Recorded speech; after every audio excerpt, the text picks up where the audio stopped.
up, y'all? It's me, Erica, and we are down here.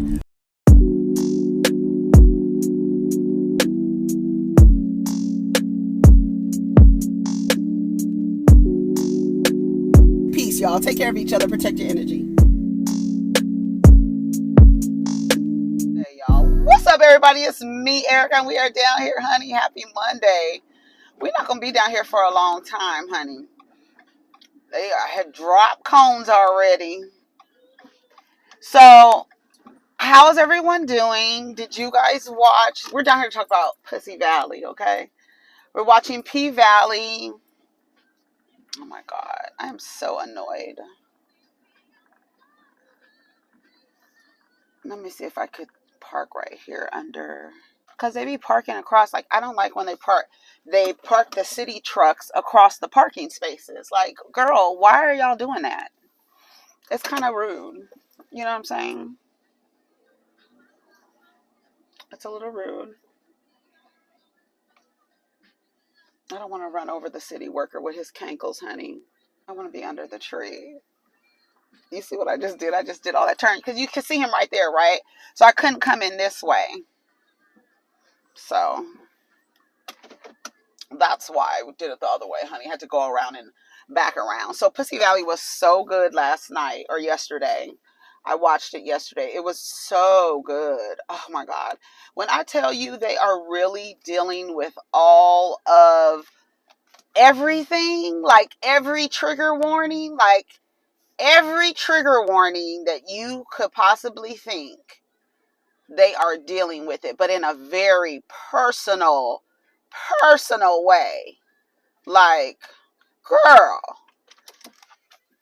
But what I love about P Valley is that they put so much thought into like figuring out clues. Like, I really enjoy that part of it's. Like, it's very well thought out. They put a lot of thought into this show, you know.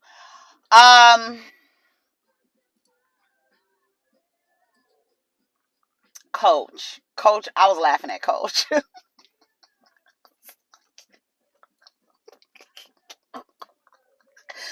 When I tell you, I was in here cackling. I was cackling. I was like, ooh. Yeah, y'all be wanting threesomes.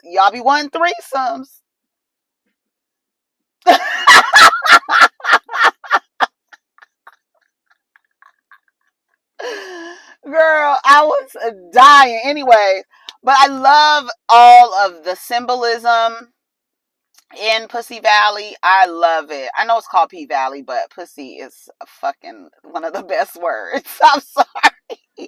Pussy, pussy, pussy. Oh, we're just looking for our cat.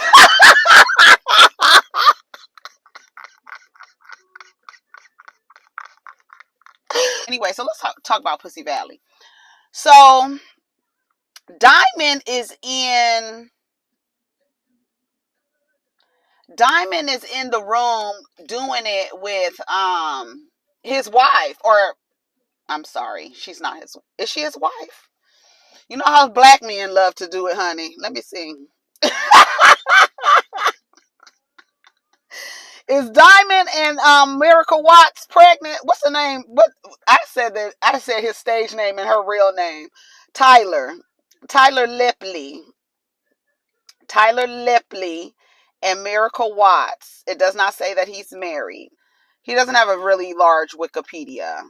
But y'all, you need to say that he has a baby on the way with Miracle Watts. Put her name in there. Y'all know y'all need a man's stamp on it to legitimize the relationship. But anyways, they in there fucking, right. And when they're done doing or whatever, while they was doing it, he keeps seeing Keyshawn.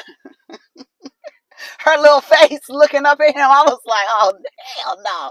So he flips her around. And then she could tell that he was seeing somebody else. I mean, he was looking at somebody else or visualizing somebody else. While he's in the back doing whatever he's doing or whatever, she sees Montavious. Is that his name? Montavious' ring. Now, isn't Montavious from Houston? I think she recognized that ring. Do y'all think that she's in there to infiltrate? Right? And the niggas just be falling for the pussy, don't they? Oh my God. Do you see how Autumn did the mayor's godson? What's his name? Andre? He was so mad. And as soon as she fell into character, he fell right into character. I said, this nigga. Anyways, let's get through it. Let's get through it. Okay. So he sees the ring. What was that? Some lint. He sees the ring. She sees the ring on the altar. So like I said, I think that she knows she's there to infiltrate. I don't even know her name. I wrote Whisper at first, but I was like, that's not Whisper. Whisper is the other girl, the Latina girl. Anyways, Clifford, Elle, and Autumn. Oh, they turned the water off while she was taking a shower, and she ran out. She was like, turn the water back on. And they was like, messing with her. And then they were like, where are you going tonight? Because Clifford, you could see Clifford sitting on the stairs, on the steps, but you really couldn't see it because he was all the way back. He's so mad. He said, I'm going to have to kill her. I'm going to have to kill her. And so they really mad at her because she's planning on selling the property. Anyways, that they had a lot of real short scenes, right? So then we see Murder and Teak at the barbershop. Now, first thing I noticed is that he was getting his hair burned. I don't understand that. So if somebody could explain to me, I didn't even look for it online. Usually I will look for something. I'll be like, I don't understand what he's doing. So I don't know if that's something they do down south. I don't know if that was symbolic for something that, a foreshadow of what's about to happen. I don't know. But what I did see was that picture of Robert Johnson with the shadow of a demon behind him, because Robert Johnson is from Mississippi and he is like the creator of blues, rock and roll. Like, so many people were influenced by him. But the story goes that Robert Johnson disappeared. He was a musician, like a juke joint, down at the juke joints or whatever, and doing the blues or whatever. And he disappeared for like a year and a half. And when he came back, he had these skills that it sounded like two people were playing the guitar, right? He was so good. The story goes that he came to a crossroads and made a deal with the devil. And when he came back, he just was so phenomenal at his craft. And then later on, I think he died of like some kind of health complications or something like that. But that's what they said that he became.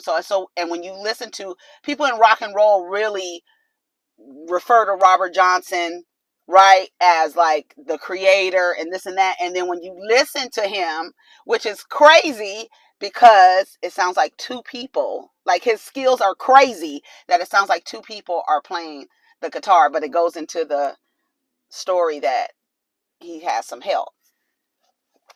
Isn't that great? I love it. I love it. I love it. I love it.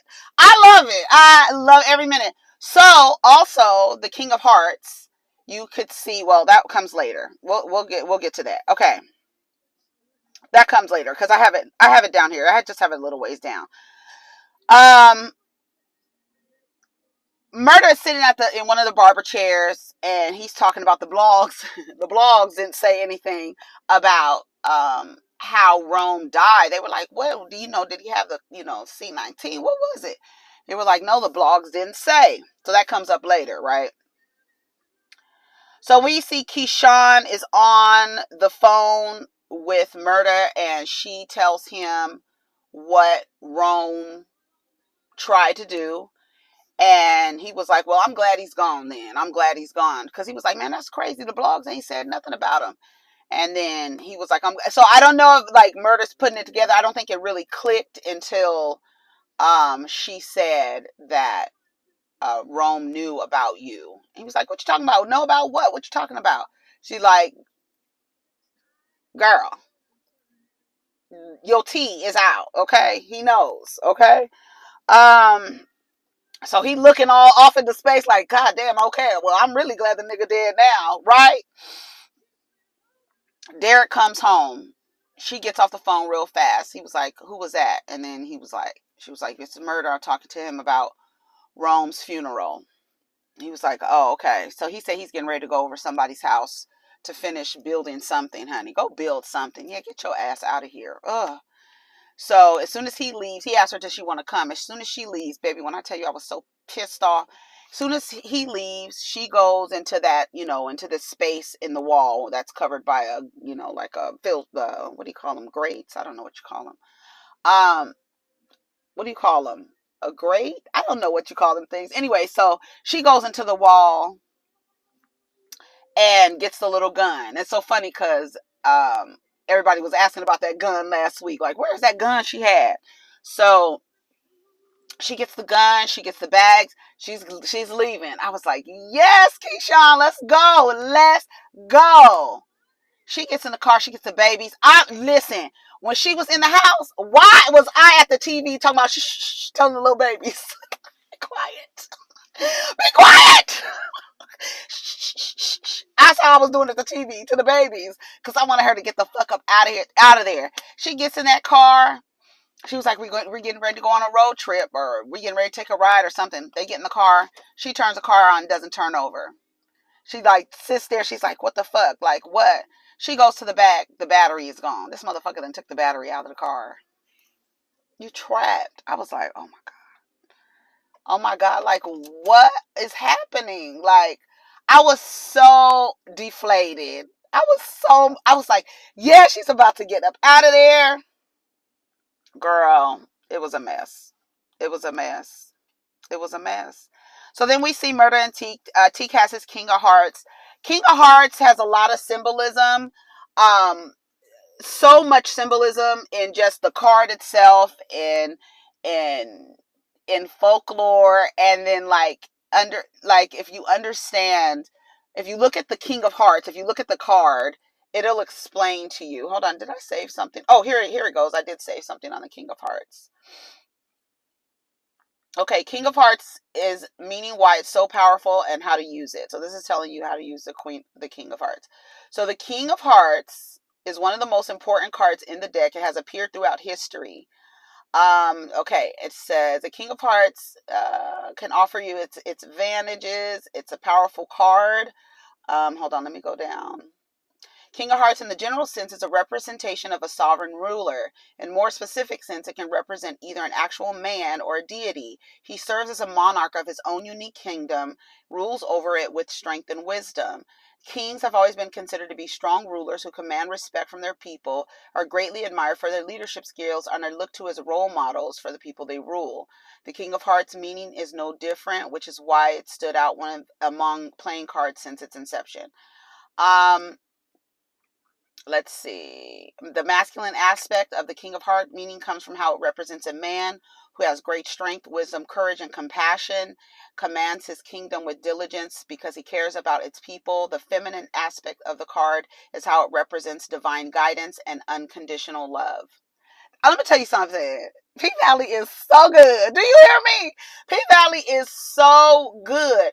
But also, when you look at the card, the representation of the card, the king has a knife going through on the side of its head, and sometimes it's looked as the suicide king because of the knife going into the side of the head. So there you go. So that was a little bit, if you didn't know about the King of Hearts and what it represented. The sweater was so pretty, right? And it went with his complexion, red on his complexion, so it looked so pretty to me. He had his hair, he was looking fly, everything like that.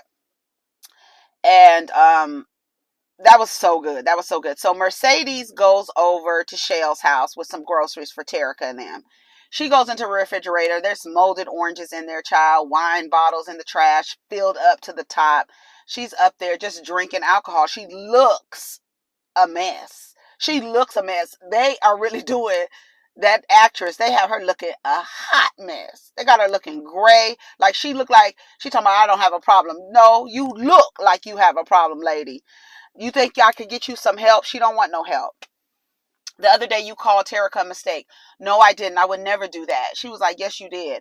When she got pulled over, that's what happened. She was like, I can take her off your hands for a little while. She was like, no, I know what you're trying to do. You're trying to take her. But here's the thing. Girl, look at your state. It's like you would rather be this alcoholic, no food in the house, and you think that what you are going through right now is better for this little girl than her mama. So much better that we see what's going to happen next week. But anyway, but you think you want to take her to the, what she call it? The hellhole of the hood, right? It looks like it's a hellhole in this goddamn suburb. So what's going on? What's going on, Shell? Coach calls Mercedes and tells her that Farrah can't stop talking about her. Happy wife, happy life. She was like, well, I just want to see you. I mean, she told them. Girl, hello. Yes. She told them, right? She told him, I just want to see you. He was insistent. Okay.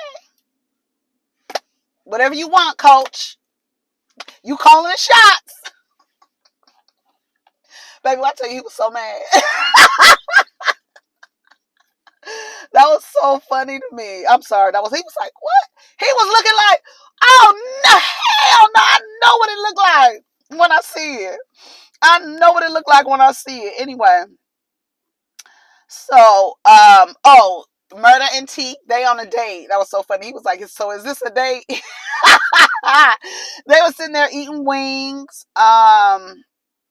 The girl was trying to flirt. That girl was trying to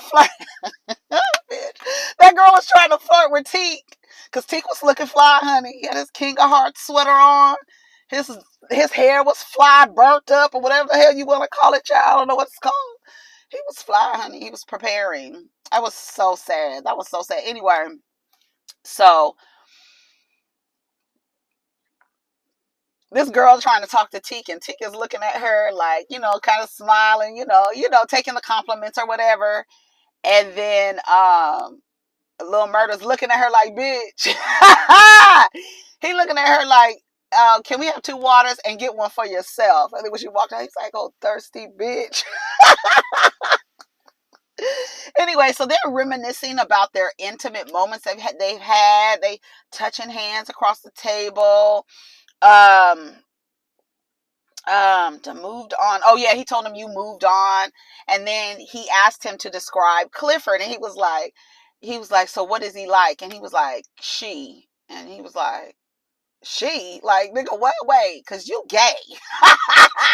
She, he was like, well, she, like, that nigga want to be called she, like. So I just do. He said, I have no expectations. What did he say? I just accept it. That's what he said. I said, come on. And that was funny because, I mean, a lot of people have that, like, I don't understand, but I just accept it. It's like, Clifford ain't harming nobody, ain't hurt nobody.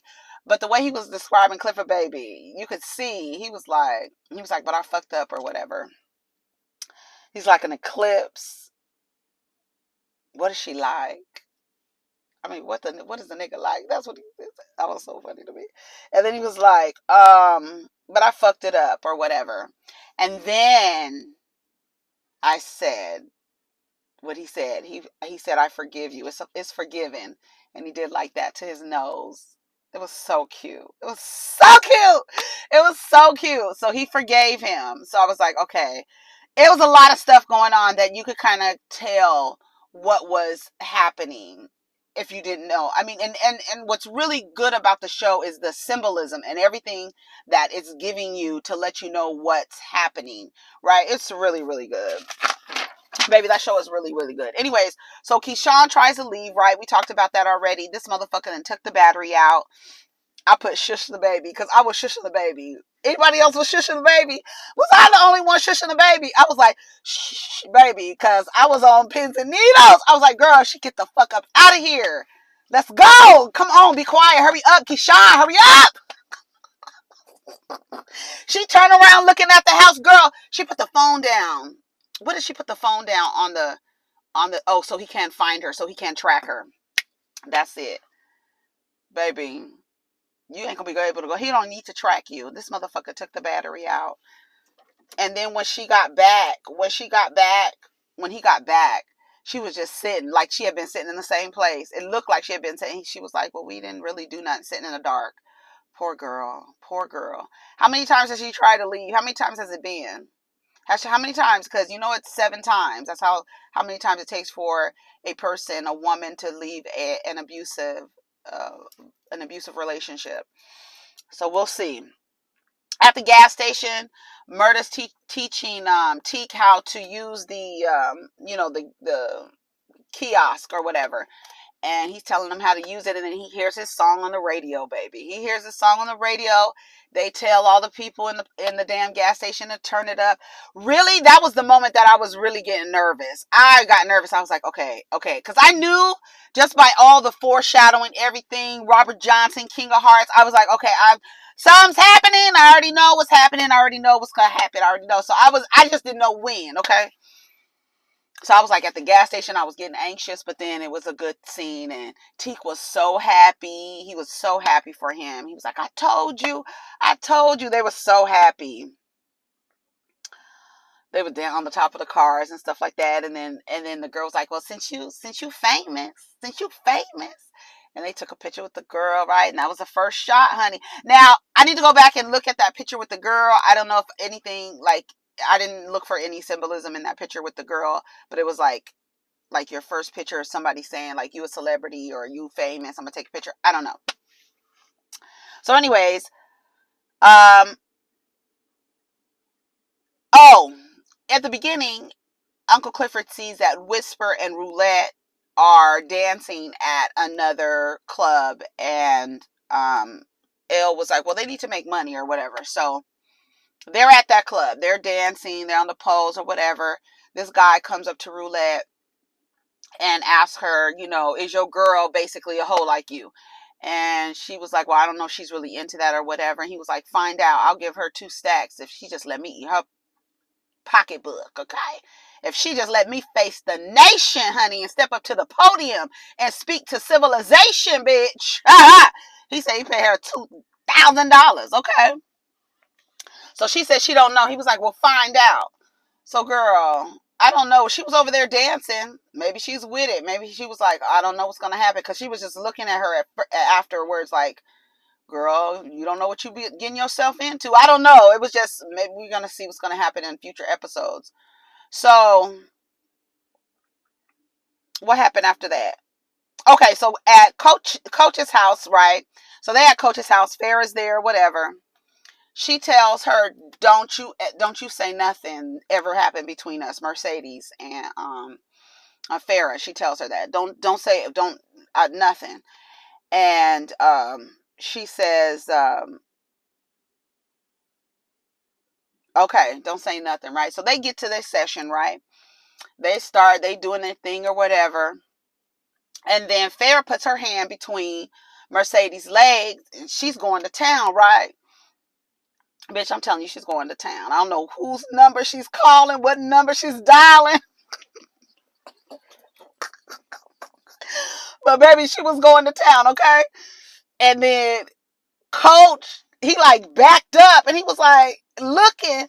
And so, baby, they holding hands, looking and smiling at each other. You bitches, you supposed to be looking like you in lust. Not in love, girl. What the hell? You supposed to be, this is the lust. This is taboo what we're doing. We're doing something we're not supposed to be doing. This is, and y'all over here, girl. He was like, I know what it looked like when people's been fucking, okay? He was like, you're not supposed to, he called her, when I tell you, he turned on Mercedes so fast. He turned on her so fast. And then he was like, Farrah said, well, I like pussy just as much as you. We've been in this relationship 19 years. And you don't even know that I like pocketbook just like you. But you're not worried about it. And I was so busy living your dreams, doing letting you live out all your fantasies and dreams. And you didn't even think about me. You was only thinking about yourself. That's what I'm saying. Whatever they be doing, you better be doing the same fucking thing. Because if you're not going to leave, don't be sitting there looking crazy. Like on some real shit. If you're not going to leave, if you're going to stay with the nigga, like Avenger over there holding hands, Girl, get that life insurance policy together. Honey, we'll talk about that on another show. Girl, holding hands. Holding hands and put, girl, let me shut up. Anyways, what about her dreams? He was like, he don't want to even give her the money now. She didn't take the money. And I was really not happy with Mercedes when she did that. I was like, bitch, you done been through all this shit. Take that damn money. Don't try to get any fucking morals and boundaries now, bitch. Take the fucking money. He started to get the money. She walked out. She brought her little gold stripper shoes. Here your little gold shoes, girl. Take your little gold shoes, honey. And that was it. She walked out. She didn't take the money. Stupid. That was dumb. He better send that money. Farrah's going to give her that money. Farrah's going to take that money and bring it to her some kind of way, or meet her some way to give her money. Because even she was like, that's not fair. You need to keep your word. Don't do that. Don't do that. He kicked her out and everything. He said, it's over. You don't have no sponsor no more. It's a wrap, or this and that. But bitch, let me tell you something. Farrah got just as much as money as you. So, I mean, we could easily change clients. I mean, girl. Autumn shows up to this party. She got her red dress on. She walks into the party. Andre's at a podium talking to the people, trying to get people to get on board with him and endorse him and stuff like that.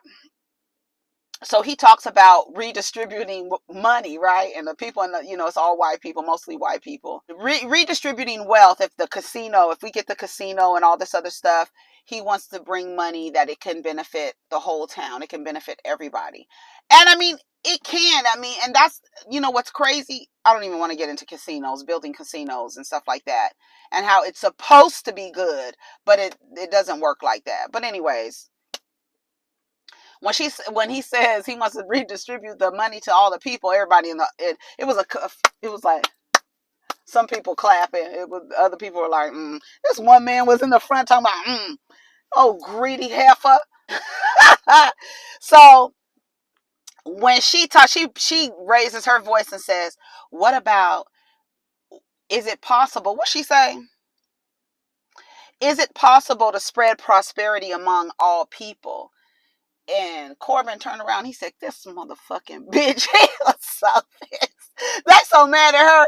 She is giving them niggas the blues. She really is, right? So they end up kicking her out. He grabs her by the arm. He does a lot of manhandling to Autumn. So I don't know if that's a foreshadowing what's about to happen between them, but he keeps talking to her rough and talks to her crazy. He has no respect, none at all. He grabs her arm and takes her out, tells her, I'm taking you back to the strip club. Stop playing games. That's what they said. Stop playing games. Anyway, so Roulette sees, is that Gidget's ex-boyfriend? She tells him I'm a hoe. He says, well, girl, I'm a hoe too. So what do you want to do? I knew it. I knew they was going to get together. So they in their back sucking face. And they both two hoes sucking face. As long as you know, he done told you from up front. Don't try to make a hoe into a husband. Y'all, y'all like to do that. Make these hoes into husbands. Isn't that funny? Let me shut up. The main nigga singing that song be the biggest whores. Like Elizabeth Ovenstein said, honey. A pizza carrying rat, Subway. What did she say? Them niggas be pizza carrying Subway rats. Talk about somebody's for the streets, nigga. You are the streets, okay? You are the streets. Anyways, Keyshawn sitting in the dark. Baby, she had the gun pointed. I was looking at her. I said, oh, Keyshawn. She had that gun pointed at the door. She had that gun. I was like, Keyshawn, no, put the gun away. What does he want? Oh, my God. Oh, God. Okay. I don't like when people stop and they just stop and then they stare. You don't have no reason to stop and then they start looking down. Somebody said they'd be looking for cigarette butts. Because he stopped right there. I'm like, girl, I don't feel like it. I do not. Okay. What time is it? Let's see. Okay, so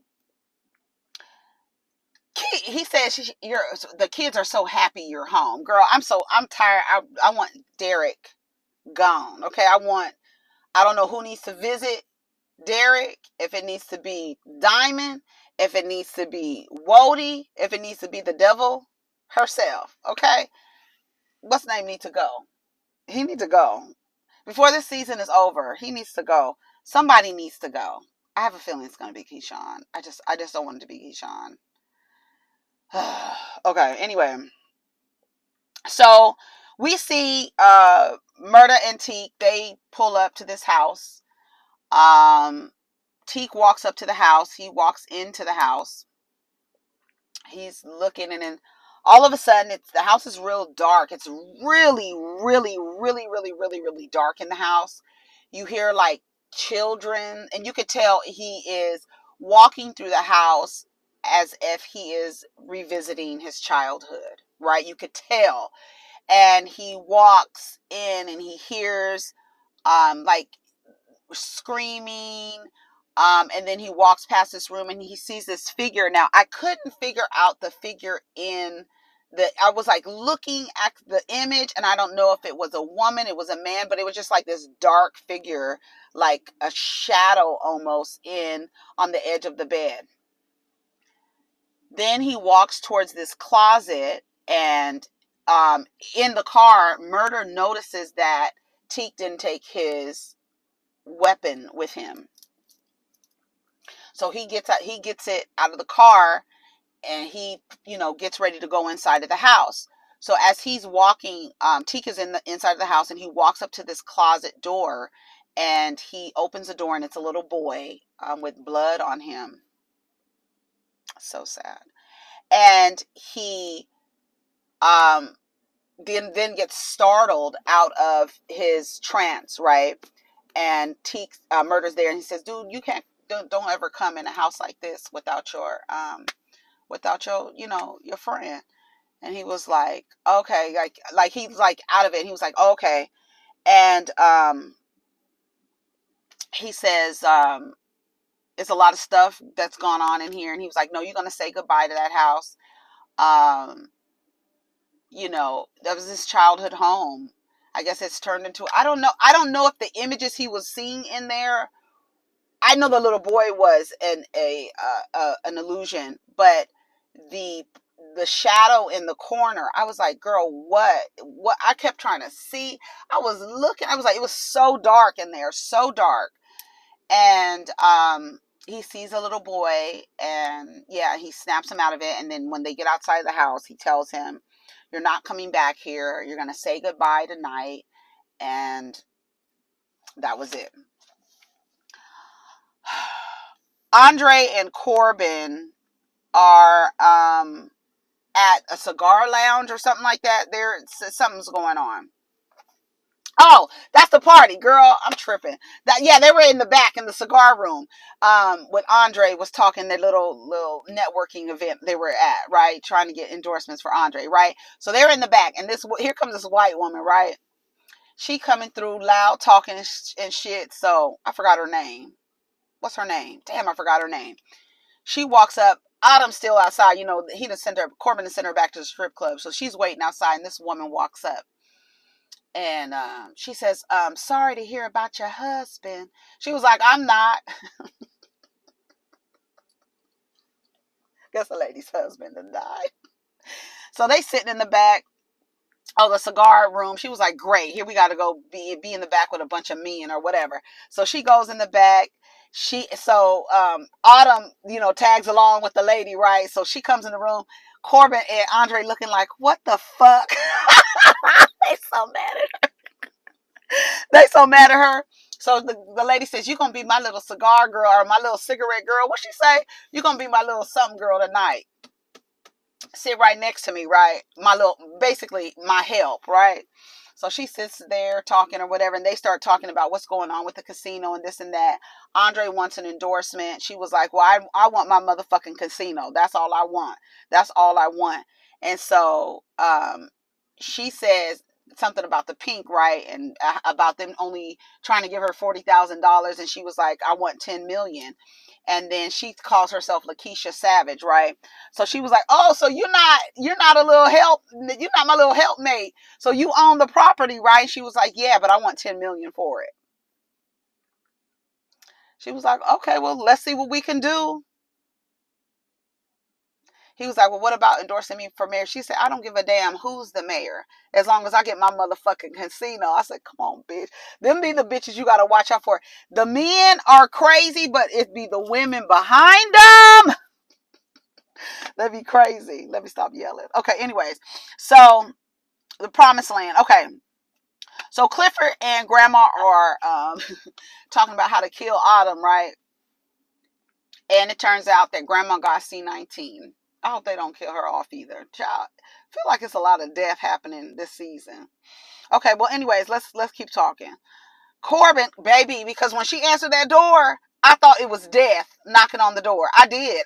Baby, when she answered the door, murder was at the door again. With all that, poor baby, I felt so bad for him. I felt so bad. But anyways, we have to get to that.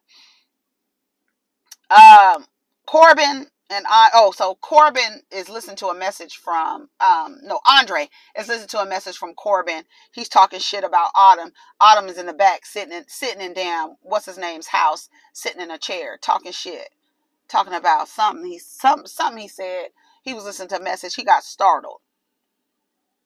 "I let you win at the auction." That's all they care about is winning. "I let you win at the auction." She was like, okay, fine. You let me win at the auction. Big deal. But you have the power now. You have the power. Tell me what to do." Then they start role playing and they end up fucking. He's stupid. He's stupid. Y'all so stupid.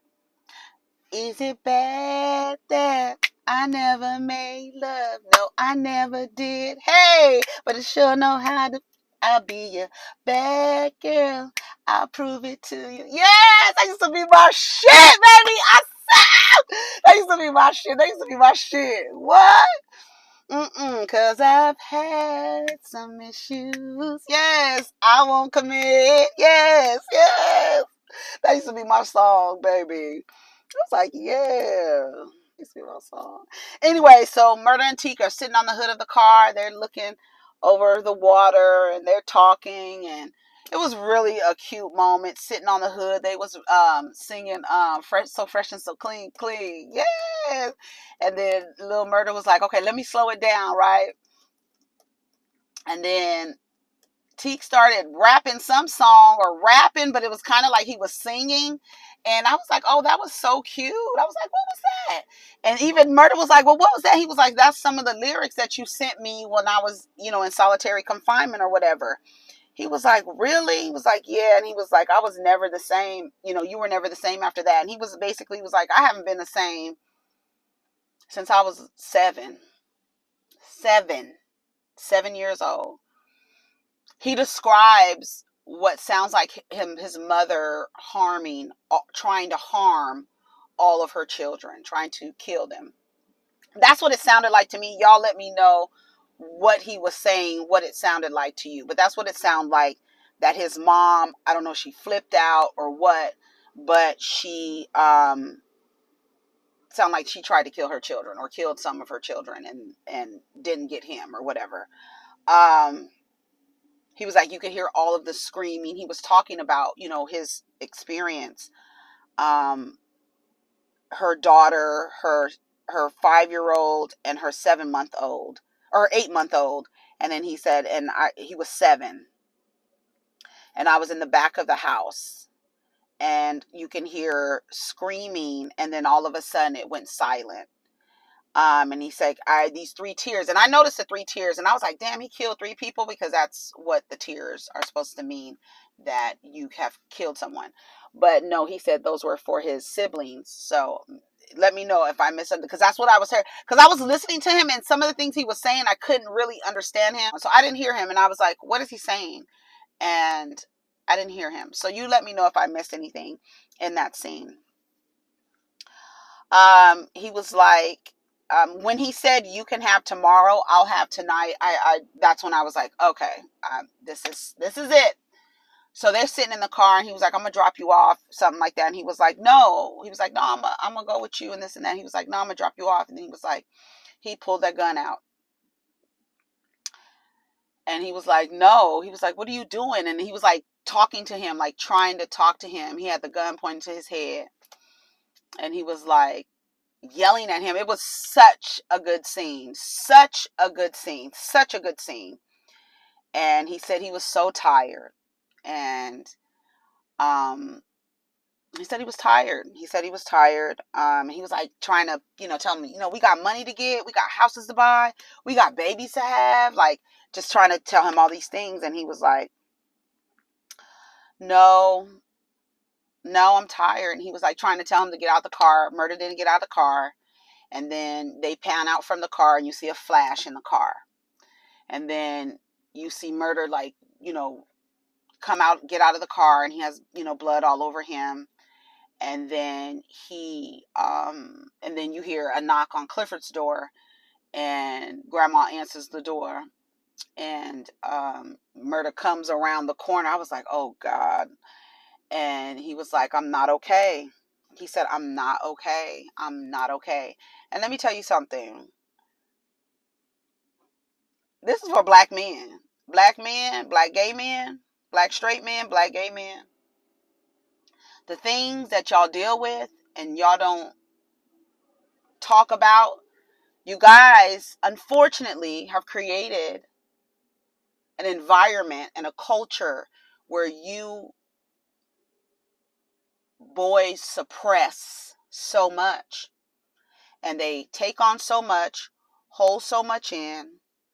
You only have a relationship with anger because your other community of men will demean you if you show any expression that can be remotely aligned with being a woman. You guys hate women so much that any emotions, negative emotions that you align, it's all aligned with being a female emotion. You emotional like a female. Women, you lend and contribute to this culture as well. You see a man crying, he's sensitive. You don't like no sensitive crying ass man. But these men are holding in so much.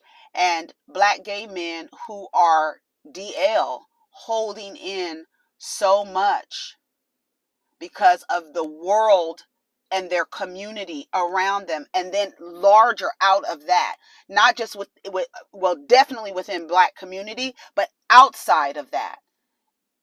And it's like the identity that ties y'all together. You still are employing things outside of that to govern people and to make people not live in their fully expressed, actualized self. Like you literally don't let boys cry. And I know that we are getting out of that. I see a lot of conversation, but there's still a large number of people that align any emotion outside of anger with a feminine emotion. But you put a gender on a human emotion. And so the boy is thinking, I can't feel like this because if I feel like this, that's feeling like a girl. And I can't feel like a girl because that's bad.